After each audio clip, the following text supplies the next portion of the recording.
out of every 330 people in the world are enrolled in the military. They are mentally ready and motivated to serve. However, 300,000 children around the world are swept into a life of violence as child soldiers. Plucked from their family and friends they love, their fate has been decided. The use of child soldiers are used mostly in places in Africa, the Middle East, and Asia. This problem is global. UNICEF estimates that child soldiers are currently employed in 30 conflicts around the world. Generally, these kids are used as instruments of war. Boys are trained in combat and young girls are forced into marriage or sexually exploited. There are many causes to this issue. Young boys and girls are lured by rebel groups for reasons that vary from region to region, says Eric Stover, a professor at the University of California, Berkeley. Children are easy to manipulate, but other factors come into play. For instance, Stover points to the large number of orphans in parts of Africa. Their status makes them easy prey, he says. A study by Mercy Corps, an American aid group, concluded that these young kids join rebel groups because they feel marginalized and hopeless.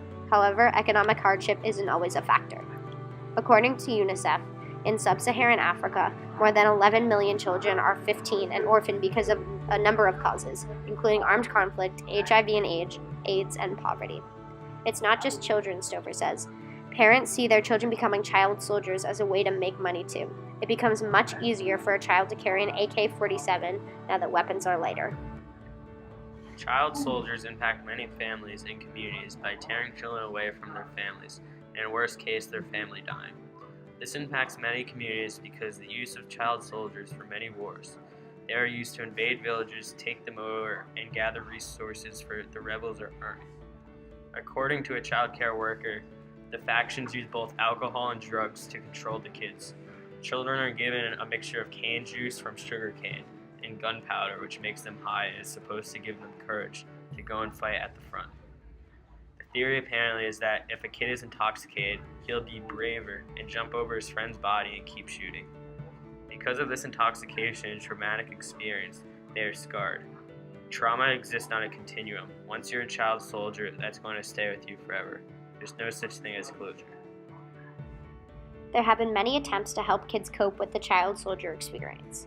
For example, when the children came back years later, they were taken to reception centers, safe grounds where they took part in group therapy, a concept pioneered by Harvard professor Judith Herman. Somebody present at the time of the study said, in group settings, they feel more comfortable because they have shared experiences. At the centers, they also had access to art therapy, drawing, and visualization workshops to help them cope with their experiences. They go from drawing violences to images of family and communities. Attempts to solve the problem of child soldiers have been made, but most have been proven to be ineffective. The most famous one being in 2002, 159 countries signed an international treaty, the Optional Protocol to the Convention on the Rights of the Child, which prohibits the involvement of children under 18 in conflict. This should be considered a step forward, but the convention has been violated repeatedly.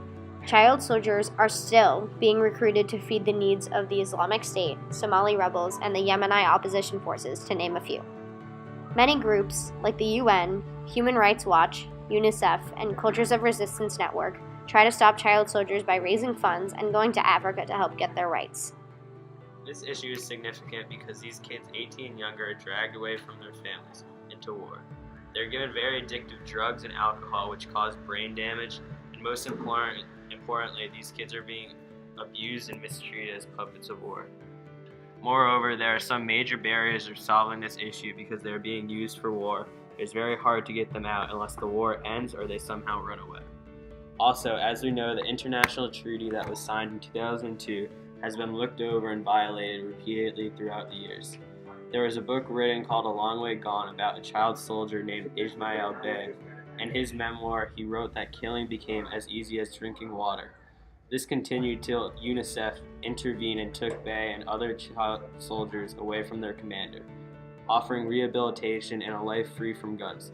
Here's a small overview of the story. My name is Ismail Bey. I am an author and I'm also a human rights activist. By age 13, I had been recruited into the army and I was fighting as a soldier.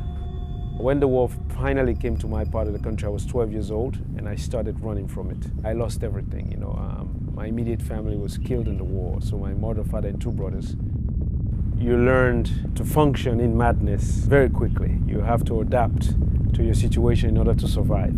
And often you're exposed to extreme levels of violence that you've never even heard of. There was a lot of hardship. We had lots of arms and ammunition, but no food, no medicine, and lots of drugs. But also when you've lost family and everything, you quickly learn to belong to this group. But to belong to this new group required violence. Violence became the way to show loyalty. There were several things that gave me hope. One of them was when I was a boy, my father used to say to me, if you're alive, there's a possibility that something good would happen to you. That if none of those possibilities exist in your life anymore, you will die. And while we had gone on one of these missions, there were a few people who showed up. And I vividly remember them wearing this thing that says UNICEF on it and the logo of this person with this baby. And I remember thinking to myself the first time that maybe they're like a new mercenary group that we're gonna like collaborate with, because I never heard of UNICEF. In conclusion, being a child soldier is something nobody in the world should ever have to endure, and there are many efforts to try and solve it now.